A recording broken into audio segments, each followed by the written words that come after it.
Cabin mate 24 hours study hall and work space mobile app download చేసుకుని ఇప్పుడే మీ cabin book చేసుకోండి.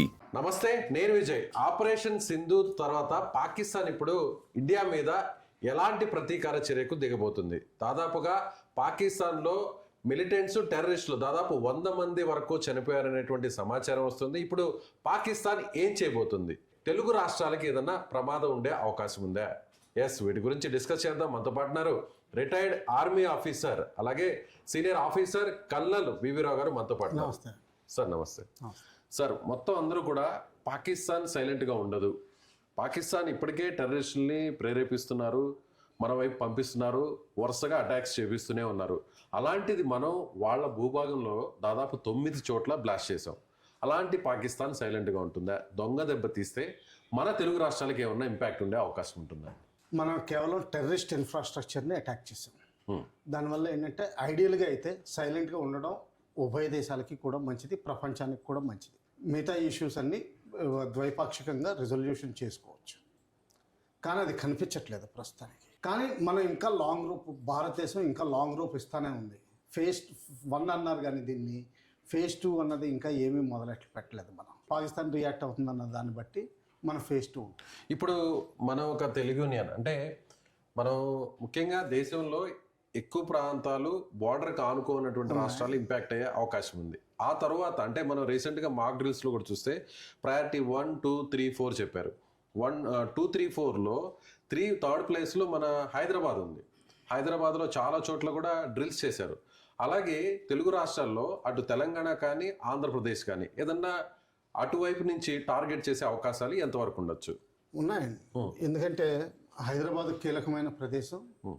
Ordinance factories ఉన్నాయి మెదక్లో, అలాగే డిఆర్డిఓ ఎస్టాబ్లిష్మెంట్స్ ఉన్నాయి. సో హైదరాబాద్ ఆ విధంగా ఇంపార్టెంట్ అవుతుంది. అలా కూడా కాకుండా అది IT known city, IT capital Bengaluru అనుకున్నా కానీ దాని తర్వాత దాదాపు హైదరాబాదే అనుకోవాలి. ఈ విధంగా హైదరాబాద్ ఇంపార్టెంట్ అవుతుంది. నెక్స్ట్ అంటారా వైజాగ్. ఒకసారి మ్యాప్లో చూపించే ప్రయత్నం చేస్తారా? ఇప్పుడు మనకి పాకిస్తాన్ ప్లేస్ ఇక్కడ ఉంది, గ్రీన్ కలర్లో కనిపిస్తుంది కదా, ఈ ప్లేస్ ఉంది. సో ఇక్కడ నుంచి మన హైదరాబాద్ కానీ లేదంటే ఆంధ్రప్రదేశ్ కానీ చాలా దూరం ఉంటుంది. కానీ సాధ్యం అవుతుందా? ఇప్పుడు పాకిస్తాన్ ఈ ప్రాంతంలో ఉన్నప్పుడు ఇక్కడ మనకి తెలుగు రాష్ట్రాలు ఇక్కడ ఉన్నాయి. ఎయిర్ క్రాఫ్ట్ రావచ్చు, టెక్నికల్లీ ఎయిర్ క్రాఫ్ట్ రావచ్చు, మిసైల్స్ రావచ్చు. ఈ మిసైల్స్ సముద్ర తీరం నుంచి కూడా రావచ్చు. ఇంకా ఏంటంటే వాళ్ళకున్న స్లీపర్ సెల్స్, తర్వాత వాళ్ళకున్న ఆర్గనైజేషన్స్ వాడి లోకల్గా అటాక్ చేయొచ్చు. ఒక 5-6 ఏదైనా ఇన్స్టాలేషన్లో దూరి ఎయిర్ ఫోర్స్ స్టేషన్ పఠాన్కోట్లో చేసినట్టుగా చేయొచ్చు. అది కూడా ఉంది. ఆ విధంగా ఛాన్సెస్ ఎక్కువ. మిసైల్ ఫైర్ కొంచెం తక్కువ, ఎందుకంటే యాక్యురసీ అంత దొరకదు వాళ్ళకి. అంత లాంగ్ రేంజ్లో యాక్యురసీ దొరికే అవకాశం తక్కువ. తర్వాత ఎయిర్ క్రాఫ్ట్ వచ్చే అవకాశం తక్కువ, ఎందుకంటే బోల్డ్ అంత టెరిటరీ క్రాస్ చేసి మళ్ళీ తిరిగి వెళ్ళాలి. అంటే పాకిస్తాన్ నుంచి ఇటువైపు ఫైటర్ జెట్స్ రావాలంటే చాలా టైం పడుతుంది. తర్వాత వచ్చిన తర్వాత కేవలం వచ్చిన తర్వాత కూడా వెళ్ళాలి కదా. సో ఆ విధంగా కొంచెం ఛాన్సెస్ తక్కువ. సెకండ్ ఛాన్సెస్ మిసైల్స్, అది కొంచెం ప్రాబబిలిటీ ఎక్కువ. ఎందుకంటే వన్స్ ఫైర్ చేసిన తర్వాత ఇక్కడ ల్యాండ్ అయ్యే అవకాశాలు ఉన్నాయి. అంటే అంత టార్గెటెడ్గా ఉన్నటువంటి లొకేషన్స్ మన తెలుగు స్టేట్స్లో ఏమున్నాయంటారు? హైదరాబాద్, బేసికలీ హైదరాబాద్, వైజాగ్, దాని తర్వాత కొంతవరకు కాకినాడ, ఎక్కడైతే యాంఫిబియస్ ఎక్సర్సైజెస్ ఇవన్నీ చేస్తామో మన నేవీ. హోప్ ఐలాండ్ అని ఉంది కాకినాడ బయట, కాకినాడ అక్కడ ఎక్కువ ఎక్సర్సైజులు చేస్తాం. ఓకే. అలాగే అలాగే కాకుండా మన స్టేట్లో ఉన్న ఇంకా విఎస్విపిస్ అనుకుంటే ఇస్రో ఎస్టాబ్లిష్మెంట్స్ ఉన్నాయి. ఇస్రో, అవును. ఇప్పటికే మనం ప్రపంచ దేశాలన్నీ కూడా ఆశ్చర్యపడేలా మనం అక్కడి నుంచి రాకెట్స్ లాంచ్ చేస్తున్నాం. సో ఇటీవల ఉంది 18వ తారీఖున కూడా ఒక శాటిలైట్ కూడా కేవలం డిఫెన్స్ సంబంధించినటువంటి డిఫెన్స్ శాటిలైట్ కూడా లాంచ్ చేస్తున్నాం. సో ఇప్పుడు ఇస్రోని కూడా ఒకవేళ టార్గెట్ చేసే ఛాన్స్ ఉంది. ఓకే. ఏదైనా సరే అంటే ప్రపంచ దేశాలకి తెలియజేయాలి కాబట్టి ఇస్రో అయితే చాలా డ్యామేజ్ చేసాం, మీ క్యాపబిలిటీస్ డ్యామేజ్ చేసాం అన్నది కూడా చూపించుకోవాలి. ఇప్పుడు ఇస్రో అంటే ఇక్కడ ఉంటుంది సార్, మనకి చెన్నైకి దగ్గర అనుకోండి. ఈ ప్రాంతానికి పాకిస్తాన్కి చాలా దూరం ఉంటుంది. ఎలా సాధ్యం ఉంటుంది? చెప్తున్నాను కదండి, మామూలుగా ఏంటంటే లోకల్గా స్లీపర్ సెల్స్ ఉంటారు, వాళ్ళ ద్వారా ఏదైనా చేయించవచ్చు. సీ ద్వారా ఏదైనా చేయించవచ్చు. సీ ద్వారా అయితే ఏంటంటే స్మాల్ ఆర్మ్స్ తీసుకురావాలి, బాంబ్ చేయడానికి అయ్యే అవకాశాలు తక్కువ. సో ఆ స్లీపర్ సెల్స్ని టెర్రరిస్టులని వాడి చేయొచ్చు. ఓకే, అంటే ఎక్కువ శాతం పాకిస్తాన్ గగనతలమైనా లేదంటే భూభాగం సాధ్యం కాదు.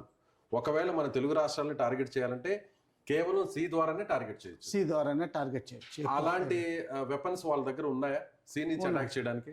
ఉన్నాయండి. అంటే ఏంటంటే బేసికలీ బాంబేలో ఎలా చేశారో ఓ చిన్న మెయిన్ బోట్లో వచ్చి ఒక చోట దిగిపోయి చిన్న బోట్స్ తీసుకుని షోర్కి వచ్చి డైరెక్ట్గా అటాక్ చేసే అవకాశం ఉంది. వాళ్ళు మెషిన్ గన్స్ ఇవన్నీ తీసుకురావచ్చు, సబ్మెరీన్ తీసుకురావచ్చు. వాళ్ళ దగ్గర సబ్మెరీన్స్ ఉన్నాయి. ఓకే, సబ్మెరీన్స్ నుంచి ఫైర్ చేయొచ్చు మిసైల్స్. అది ఇప్పుడు సబ్మెరీన్ అన్నారు సార్, ఈ ప్రాంతంలో పాకిస్తాన్ ఉంది, ఇప్పుడు ఈ ప్రాంతంలో ఉంది, మనం ఇంకొక మ్యాప్ లో చూపిద్దాం. ఈ ప్రాంతంలో ఉంది సబ్మెరీన్స్. ఇప్పుడు ఇటువైపు నుంచి మన తెలుగు రాష్ట్రాల వైపు రావాలంటే చాలా టైం పడుతుందండి. ఈ కరాచీ, బేసికలీ కరాచీ ఏరియా, ఉమరా ఈ ఏరియాలో ఉన్నాయి. ఇక్కడి నుంచి మొత్తం చుట్టూరు మన వెస్టర్న్ ఫ్లీట్ని క్రాస్ చేసి ఇలా రావాలి. కానీ అటు రావాలంటే టైం పడుతుంది కదా. టైం పడుతుందండి.